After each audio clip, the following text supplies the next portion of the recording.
be because it's only 1 inch thin, or weighs just 5.3 pounds. It may be because it has a 15.2-inch screen, or is supercomputer fast. It may be because it's made out of titanium. But, you know, whatever it is, geez, you're just going to so want one. The incredibly thin, ultralight, mega-wide screen, titanium portable supercomputer.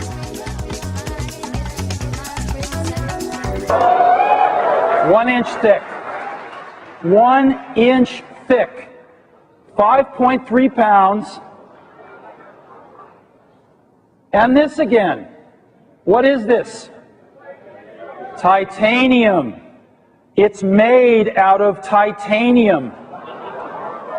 Like the spy planes. This is an incredible material. It's stronger than steel, yet lighter than aluminum. It's unbelievable. And this isn't, you know, IBM's talked about titanium, but they just throw a little titanium powder into their plastic. It's nothing. This is real commercial grade titanium metal, like they build airplanes out of. Titanium. We think we got the power and the sex in our new PowerBook G4 Titanium. Voila. Got video here? There we go. This is it. It is remarkable. Let me open it here. Look at this. It's incredible. Let me just show you how thin this is. That's my finger. Okay? Once you go down and show them the side, look at this thing. It's unbelievably beautiful.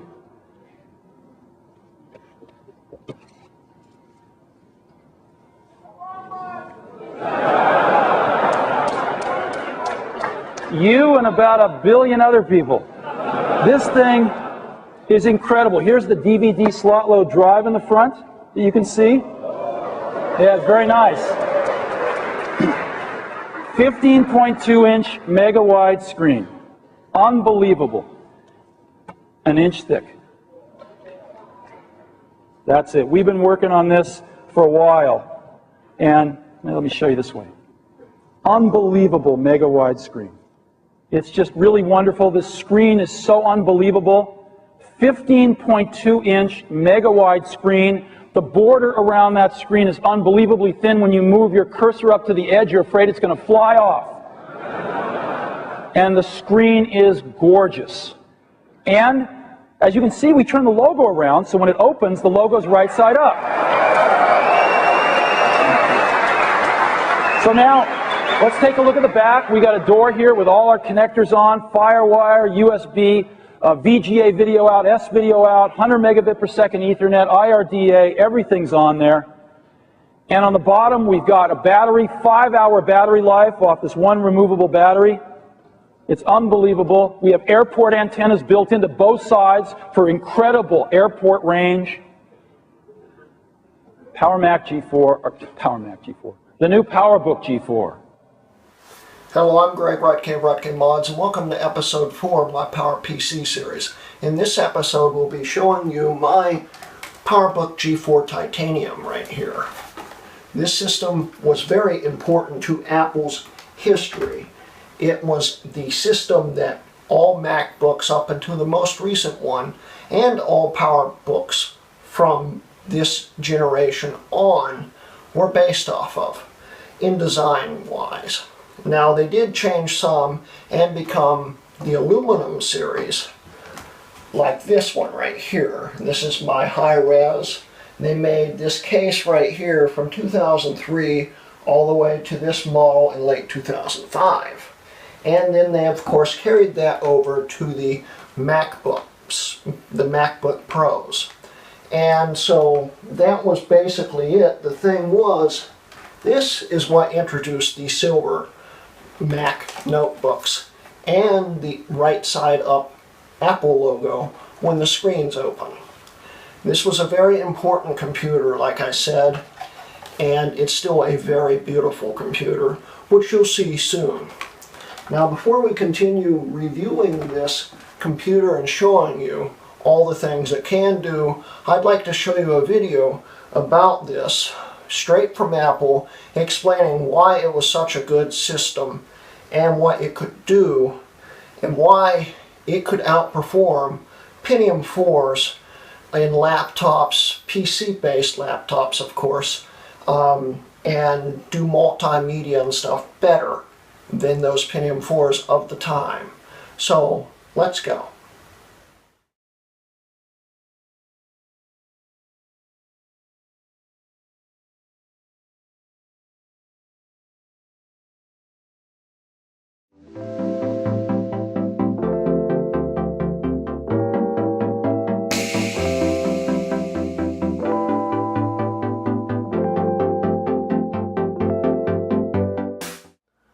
Okay, now that you've seen that video, we'll quickly talk about this model in general. This model was a very popular model to begin with. It was introduced in January of 2001 and was continued on through September of 2003. It was a popular model. They had 3 different generations with various improvements, and the last generation, which is this one's part of, this was the second revision. They had 2 revisions. The first version had 667 and an 800 megahertz CPU, and then the second revision had the 867 like this one, or a 1 gigahertz CPU, which was pretty cool because the second revision is the only titanium that can natively boot Leopard. Of course, all the rest of them can boot Leopard, but you have to hack it to make it work. So anyway, this is the last revision. Titaniums in general have always been a popular design. In fact, people use this still today as a stock computer for like using in TV shows and stuff like that. In fact, if you've ever watched Justin Timberlake's music video Sexy Back, this is actually used in that, and that was in 2006, I believe. So it was an old computer by then in that aspect, but it was in that, showing how sexy it really was. But people still use this. It's been an advertisement still today, and even I've seen it in Jimmy Fallon recently. So they still use this as a stock computer for stuff like that. Now this is just it's a neat design, but there's many different problems with especially the earlier ones. The reason why they call this the titanium, I'll show you in a second. This case right here is actually really titanium. Now, the reason why it doesn't look like titanium is something I'll explain to you in a second. But let's open it up and let's talk about it. First, we'll open up the magnetic latch right here. This is a very unique latch. I believe it was introduced with the titanium. It ended up being in the iBooks, the later ones. And it's just a really neat latch. In fact, they carried it over to the MacBook Pros until I think the 2007 model, that was the last model, but had a latch here and a latch here. The PowerBooks, all of them with these latches, only had them in the center, and the screens tended to bow after a while because how it's designed, or the latch would break. My PowerBook high-res had a broken latch, which I just fixed. But we'll get into that when I introduce that. Anyway, so let's open this latch. You just press this button right here, and the screen will automatically pop up, and here's the system. Now, if you look down at how the latch works, there's a little hook right here. So when it closes, you'll see the magnet catches the hook like that, and then you push it down, it locks it into place, and when you push the button back in, it comes back up. So this is the PowerBook right here. Now I'll shut this thing off, and we'll go into more intricate detail about it. So let's shut it down. Okay, we're shut down. Now, the reason why they call this the titanium was because the case was made out of titanium. In fact, it was painted, which has always been a problem with these because the paint likes to peel off. But we'll show you that it really is titanium. I'll lift the battery out right here. This is a aftermarket battery. It's a little pain to get out. This is the only raw piece of titanium you can really find in the case. That's titanium. It will stain if you touch it and stuff. As we can see the fingerprints right here. You can't remove those. The reason why, like I said, they painted it was because it's not a very pretty metal, but it's a very durable metal. And as you can see in most aluminum ones, the aluminum ones get dented. These don't really. These are really tough. Though the bottom is actually made out of plastic, which I could never really figure out why they did that. But the frame itself is titanium. I believe this part's titanium, and it's a nice design. The problem was, like I said, they painted it. Earlier models, this bubbled a lot worse. Basically, any titanium you look for will have paint peeling off of it, especially around the hinges. This is actually a very nice example where the paint really hasn't been flaking off at all. But, you know, that's just the way things go with this system.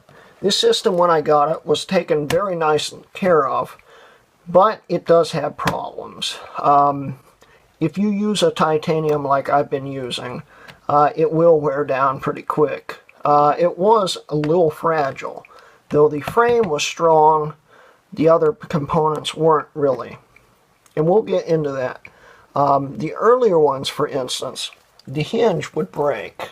And you could also have display breakage for the wires and stuff, so the display would stop working.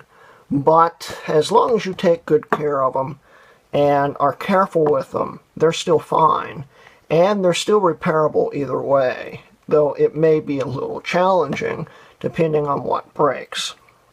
But going on, we'll talk some more about this. First we'll go into the ports in the back. Now, as we see, all the ports are in the back, including the charge port right here. There are no ports on the side except for a headphone jack, and that's it, just vents. Now, the ports are actually behind this panel right here. It's a spring-loaded panel, which is pretty neat. It will automatically pop back, and it's cool. You just have to lightly push it, it closes right up. And the third revision is called the DVI model, because of course it has a DVI port, as we can see right here. We've got FireWire 400, an Ethernet jack, two USB 1.1s, an S-video out, an audio in, and a dial-up modem. So those are the ports in the back. Now, of course, these systems have some problems because they're a little outdated in today's standards. But thankfully, there's a PCMIA slot right here that comes in handy, because then we can use cards like this. This is a wireless G adapter card I use. This is Tiger and Leopard compatible, so I can get full speeds by just sliding this in, and then you have the G connection. These came with either an optional for the 867 megahertz airport card, non-airport extreme, but an airport card, the one they introduced in 1999. And this was carried all the way through all the titaniums, and it was wireless B. It's not compatible with most new systems. In fact, I run a retro Airport Express, the first generation, just for my older Macs when I have to use the card. this card's still in here, and some people say you can't run two airport cards in the same computer. As you see in this series, that's not true. In fact, most of my PowerPCs, desktop ones like my Power Macs right here, run two airport cards in them. And the main reason is for OS support. This right here, this card right here will not support OS 9. But the internal one will support OS 9, and it's still pretty quick. Also, because this is running USB 1.1, we have to use a USB 2.0 card. Now, having one PCMIA slot is a small problem because we have to switch them out if we want to move files quickly. But I usually just leave the Wi-Fi card in and only switch them out when I have to. So you just, like I said, push it in, and there you go.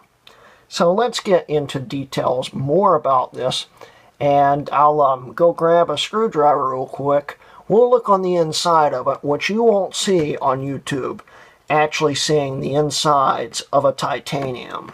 And we'll also see some other really neat features that were specific to this generation of PowerPC laptops.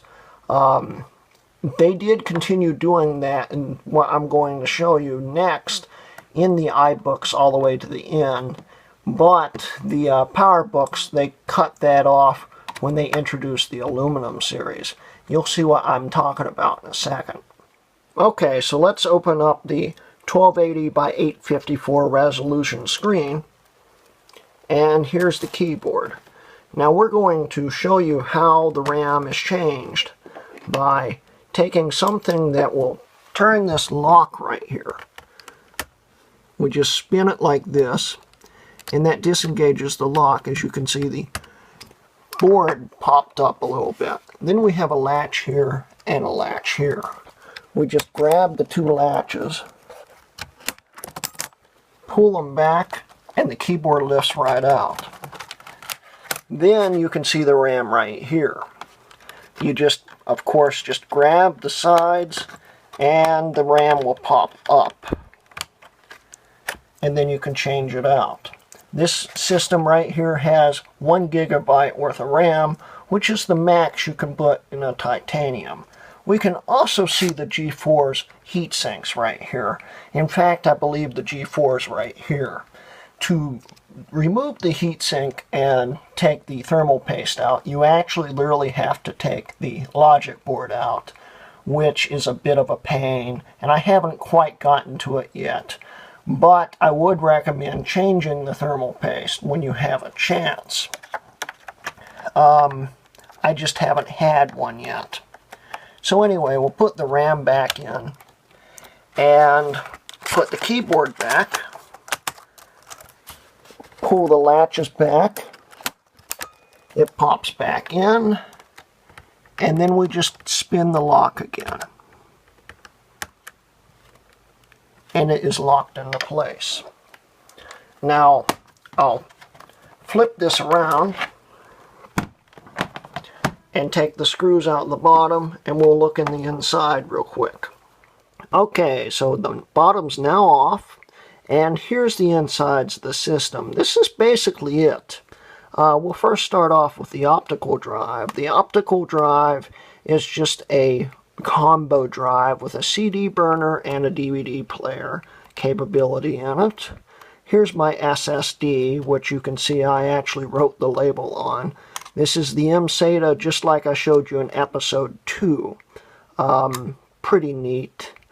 This model right here, the revision, the third revision, the DVI models, were the only titanium models that actually supported big drives.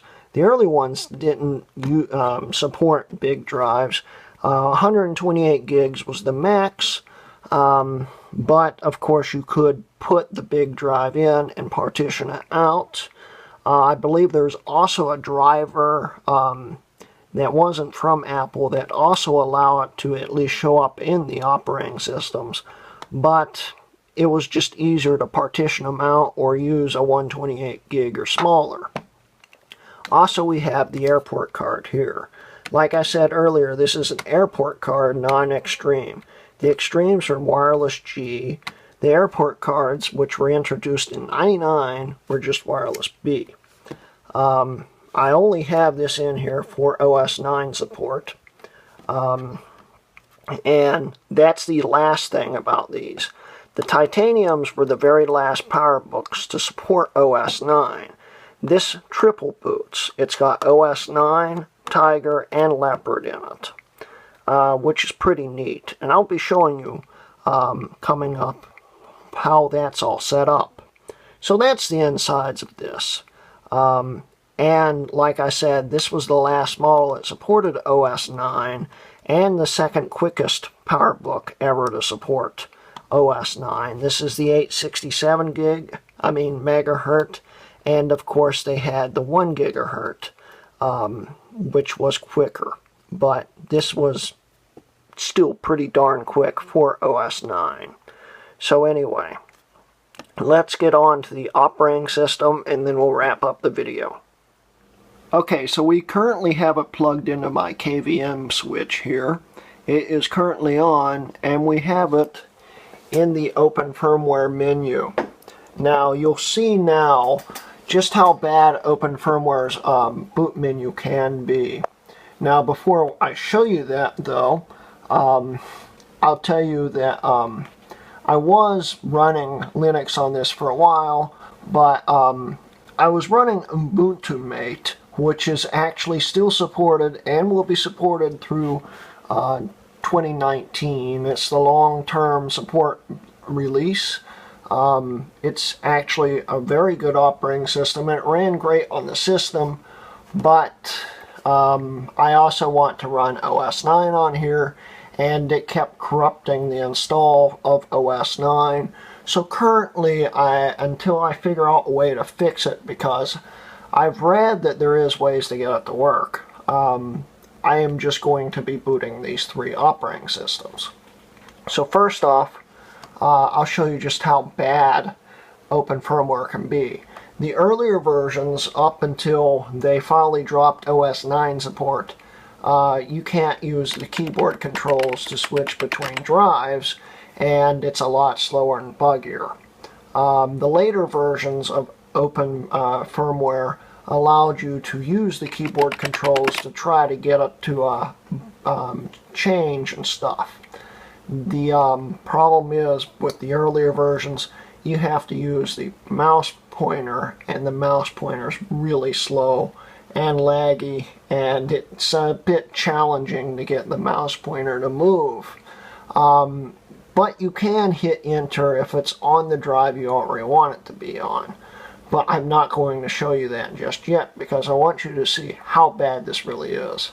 So when you move the pointer, and this is real time, the pointer is still going down. There we go. Okay. And then we can just choose whatever drive we want to boot into. And I'm trying to get back to my Leopard drive here. There we go. Then we can just go over to either this arrow here and boot it by clicking on that, or we can even hit enter to boot it. This circular one here is to refresh the boot menu if you've inserted a optical disc or even plugged in another drive. And this won't support certain things, but we'll get into that in the future when we talk more about Open Firmware. So let's get going in the Leopard. And even though this is running an SSD, I will be speeding up the boot times, the video of that, just so it saves time. So let's go.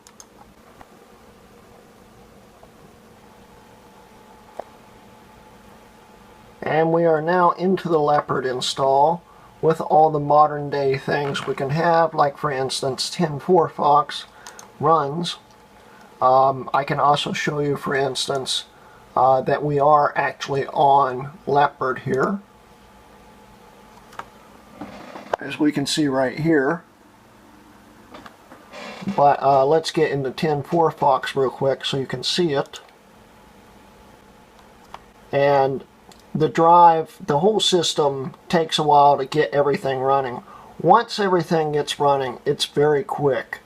But booting up, it's not like the high res. It's still quick though, considering. Web browsing, on the other hand, can be really slow on any G4, but this is just an example that it can run a modern day version of Firefox, which this is, of course. There we go. Sometime. There we go. Everything's loaded up there. We'll close out of that.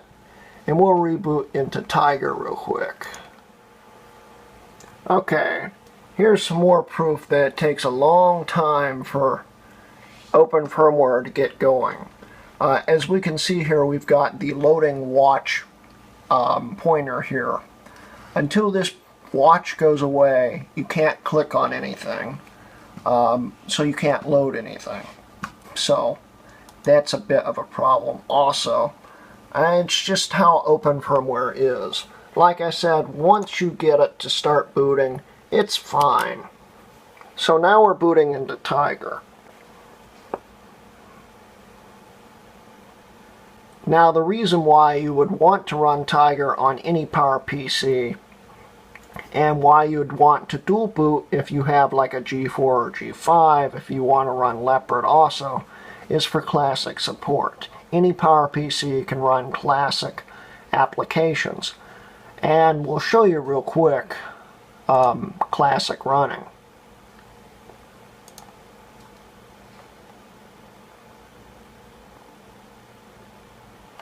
It's booting up.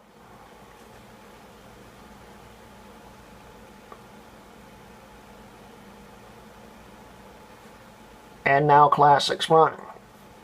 Pretty simple. We'll also verify it really is Tiger, as you can see right here.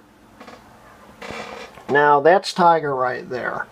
The problem is if you're running, for instance, Tiger to run, for instance, Classic. Classic can't run every application.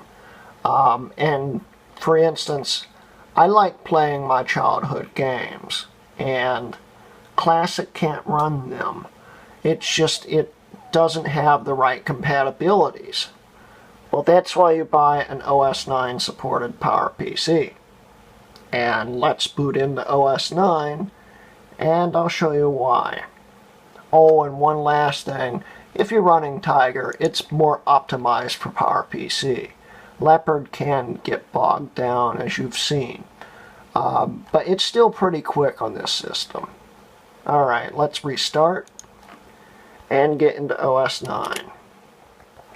We're back in the boot menu. We slowly move the pointer down. Come on. Come on. Almost there.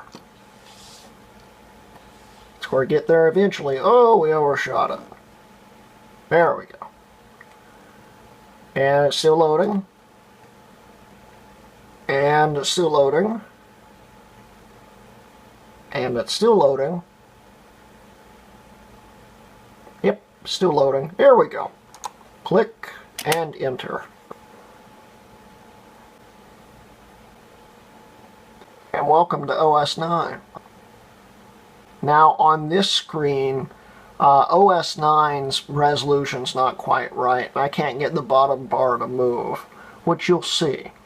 But on the regular screen, on the laptop itself, it's fine and in the right position. So there's the bottom bar and about a third the way up the screen. But getting the point here, it is OS 9 and it runs great. As we can see here, everything's real quick and snappy. But the neatest thing is, right now my wireless B airport card is connected to my retro router. So we can do something like this. We'll use Classilla. This is the most recent browser you can get for OS 9. And it still works really good.